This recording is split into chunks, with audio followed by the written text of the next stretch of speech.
Hi, thanks for watching BibleMountain.com. In this video we're going to read from Exodus 22 and learn that churches must help to resolve small claims. It is a reality that there are going to be disputes between Christians.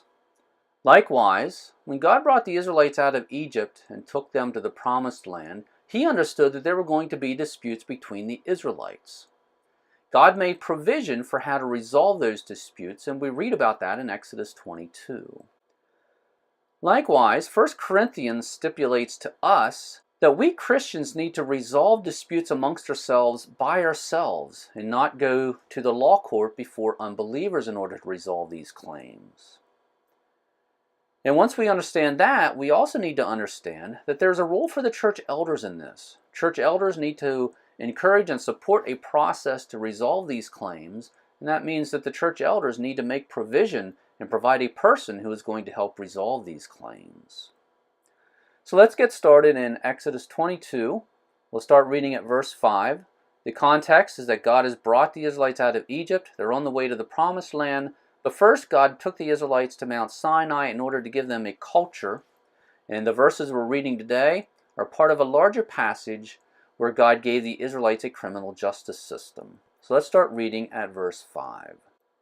If a man lets a field or vineyard be grazed bare and lets his animal loose so that it grazes in another man's field, he shall make restitution from the best of his own field and the best of his own vineyard.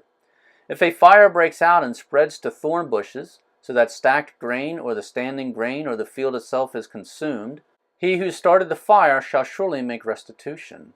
If a man gives his neighbor money or goods to keep for him, and it is stolen from the man's house, if the thief is caught, he shall pay double.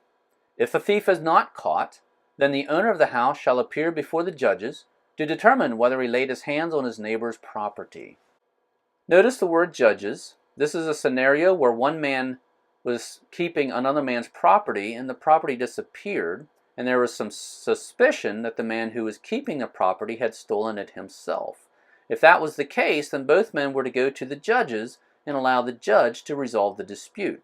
So we see that God made provision for how to resolve disputes like this between the Israelites. Let's resume reading at verse 9. For every breach of trust, whether it is for ox, for donkey, for sheep, for clothing, or for any lost thing about which one says, "This is it," the case of both parties shall come before the judges. He whom the judges condemn shall pay double to his neighbor. Notice the word breach. When there was a breach of trust, they were supposed to go to the judges and allow the judges to resolve the dispute. Verse 10. If a man gives his neighbor a donkey, an ox, a sheep, or any animal to keep for him, and it dies or is hurt or is driven away while no one is looking, an oath before Yahweh shall be made by the two of them that he has not laid hands on his neighbor's property, and its owner shall accept it, and he shall not make restitution. Notice the words, an oath before Yahweh. When there was suspicion that one man had stolen his neighbor's property, one way to resolve this was for the accused to make an oath before Yahweh that he had not stolen the property. In their culture, an oath was very sacred. It was something they did not make unless they were truly telling the truth. There's an illustration of this in American culture in the TV show from several decades ago called The Dukes of Hazzard. In that show, there were two older men, Boss Hogg and Jesse Duke. They were rivals. Boss Hogg was the bad guy, Jesse Duke was the good guy. And Boss Hogg was not trustworthy. Jesse Duke understood that Boss Hogg was very deceitful. But every once in a while it was necessary for the two of them to make an agreement. But Jesse Duke would not trust Boss Hogg unless Boss Hogg would agree to spit and shake. Now, spitting and shaking was an old moonshiner's tradition. Both Jesse Duke and Boss Hogg were former moonshiners. And within the moonshine community, they had a tradition of spitting and shaking. When they needed to make an agreement, they would spit in their hands and then shake with each other. And part of the culture of the moonshine community was that they would never violate an agreement when they spit and shook on it. And so when Jesse Duke needed to know that Boss Hogg would follow through on an agreement, he would make Boss Hogg spit and shake because Jesse knew that Boss Hogg would not dare to violate an agreement when they spit and shook on it. Likewise, in the Israelite culture, an oath before Yahweh was very sacred. And when they needed to make sure that somebody was telling the truth, they would ask them to make an oath, because they understood in that culture that people did not make an oath unless they were actually telling the truth. Now let's keep reading at verse 12. But if it is actually stolen from him, he shall make restitution to its owner.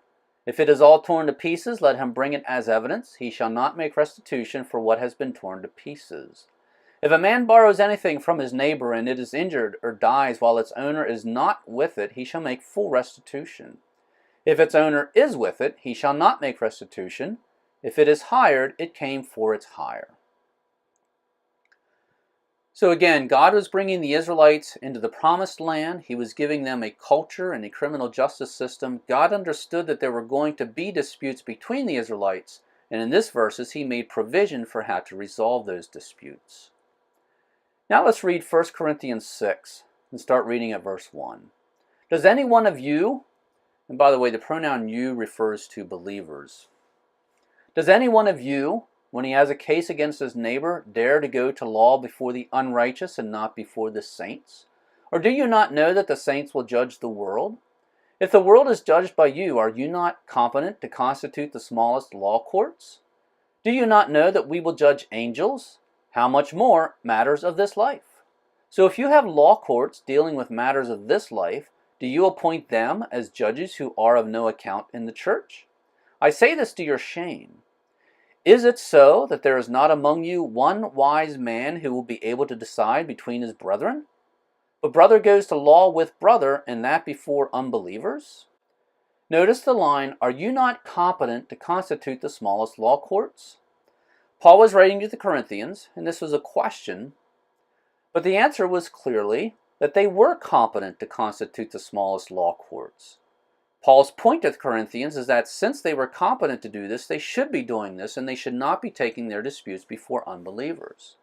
Likewise, near the bottom, we see the line, is it so that there is not among you one wise man who will be able to decide between his brethren? Paul's point was there were wise men within the church who were able to decide these disputes, and Paul told the Corinthians that they had to use these wise men to resolve the disputes and not go to the law courts and have unbelievers resolve their disputes. So again, it is a reality of life that there are going to be disputes between Christians. Just as God understood that when he brought the Israelites into the promised land, there were going to be disputes between the Israelites. So in Exodus 22, we read that God made provision for how to resolve these disputes. Likewise, 1 Corinthians stipulates that we Christians are supposed to resolve disputes amongst ourselves by ourselves, and we are not supposed to go to unbelievers to resolve our disputes. And once we understand that, we understand that church elders need to have a role in this. Church elders need to provide someone who is going to be the wise man who is going to resolve these disputes between Christian brothers. If you haven't already joined my email list, please do so. First of all, it is free. By signing up, you will get immediate access to my free content because it will be delivered right to your email inbox. This is the best way to make sure you don't miss out on any of my free content. In order to sign up, go to BibleMountain.com, click on follow, and there will be a place there to enter your email address and sign up for my email newsletter. And once again, thank you for watching BibleMountain.com.